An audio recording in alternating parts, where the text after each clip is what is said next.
So exercise 7.8 question number 4, evaluate the following definite integral as limit of sum. So दिया है integral 1 to 4 x square minus x D X. So limit of sum का हमारे पास general formula होता है integral a to b f of x D X. ये बनता है limit h tends to 0 h into F of a plus F of a plus h plus F of a plus 2h और last में ऐसे आ जाता है F of a plus n minus 1 times h. तो ये हमारे पास जनरल फार्मूला है जहाँ पे h की वैल्यू होती है b minus a upon n. सो इस क्वेश्चन में अगर कंपेयर करें हम तो फंक्शन एफ ऑफ एक्स की वैल्यू गिवन है x square minus x, lower limit a की वैल्यू गिवन है 1, अपर लिमिट b है 4. अगर हम चाहें तो h भी कैलकुलेट कर सकते हैं. h की वैल्यू बन जाएगी 4 माइनस 1 अपॉन n या फिर 3 अपॉन n. सो यहाँ से हम लिख सकते हैं NH is equal to 3. So NH की वैल्यू 3 है.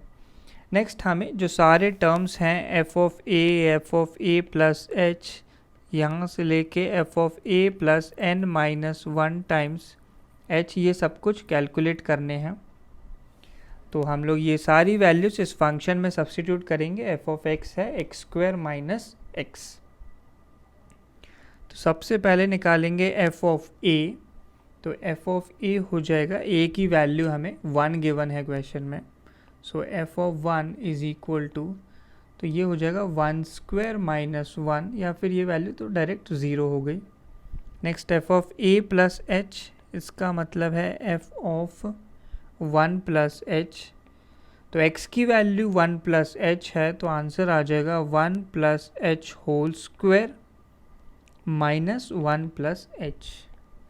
इसको सिंप्लीफाई कर लेते हैं तो ये बन जाएगा 1 plus 2h plus h square minus 1 minus h. तो ये वैल्यू हो गई 1 से 1 कैंसिल आउट. इसे लिख सकते हैं हम H square minus H. H square plus H हो जाएगा, 2h minus H plus H बनेगा. नेक्स्ट निकालना है F of A plus 2h. तो ये हो जाएगा एफ ऑफ 1 प्लस 2h. तो x की वैल्यू 1 प्लस 2h है तो एक्स स्क्वायर माइनस एक्स हो जाएगा 1 plus 2h whole square minus 1 plus 2h. इसे सिंप्लीफाई करेंगे तो 1 प्लस, तो बीच वाला टर्म हो जाएगा 4h, last term 2h whole square. तो इसमें से माइनस 1 माइनस 2h करना है. तो ये बन गया 2h होल स्क्वायर और 4h माइनस 2h हो जाएगा प्लस 2h. लास्टली हमें निकालना है F of A plus N minus 1 times H की वैल्यू. तो ये हो जाएगा F of 1 plus N minus 1 into H.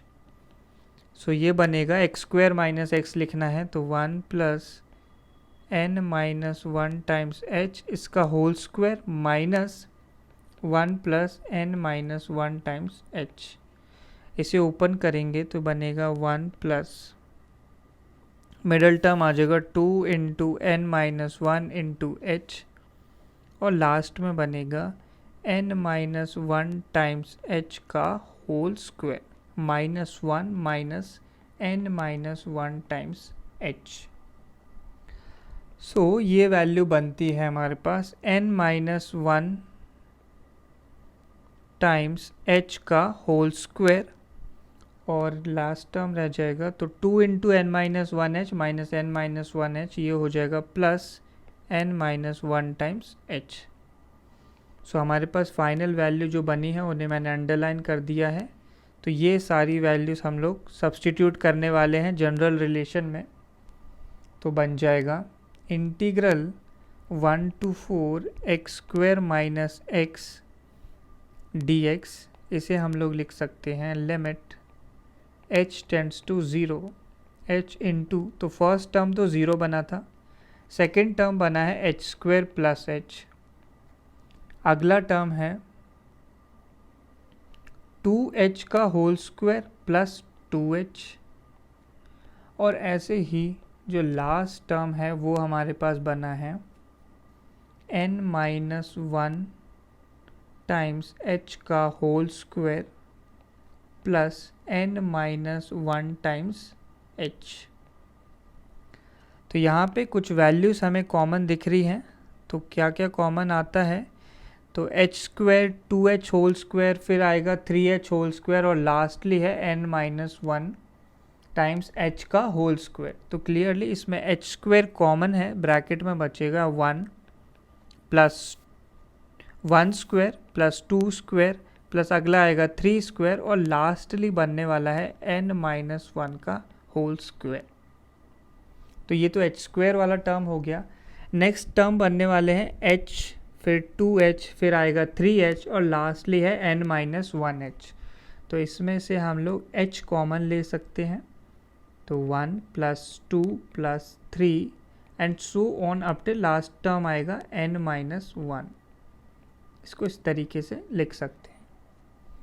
तो हमारे पास सिग्मा एन स्क्वायर का मतलब है 1 स्क्वायर प्लस 2 स्क्वायर से लेके n स्क्वायर तक। इसका फॉर्मूला होता है n into n plus 1 into 2n plus 1 upon 6 और सिग्मा n यानी 1 प्लस 2 से लेके n तक का फॉर्मूला होता है n into n plus 1 upon 2। तो हमें यहाँ पे जो पहला ब्रैकेट है इसमें स्क्वायर्स का सम है बट वो n-1 तक है और दूसरे ब्रैकेट में इंटीजर्स का सम है अप टिल n-1। तो इन फॉर्मूलों में हम लोग रिप्लेस कर देंगे n को n-1 से, तो हमें हमारे रिक्वायर्ड जनरलाइज्ड फॉर्मूले मिल जाएंगे। तो ये बन जाएगा, पहला हो जाएगा n-1 इंटू n और तीसरा ब्रैकेट बन जाएगा 2n-1 अपॉन 6 हो जाएगा और ये दूसरा वाला बनेगा, ये हो जाएगा, पहला वैल्यू n-1 हो जाएगी और दूसरी वैल्यू n अपॉन 2। सो ये सब्स्टिट्यूट करने हैं हमें, तो ये बन जाएगा limit h tends to 0 h into, so पहला टर्म h स्क्वायर कॉन्स्टेंट है, h स्क्वायर के साथ बन जाएगा n-1 into n into 2n-1 upon 6 plus last term है h इंटू, फिर आएगा n-1 इंटू n अपॉन 2। तो हम जो बाहर h लगा हुआ है इसे अंदर मल्टीप्लाई कर लेंगे, तो ये बन जाएगा limit h tends to 0 h cube into n-1 into n into 2n-1 upon 6। ये हो गया पहला टर्म। दूसरा टर्म हो जाएगा h square into n-1 into n upon 2।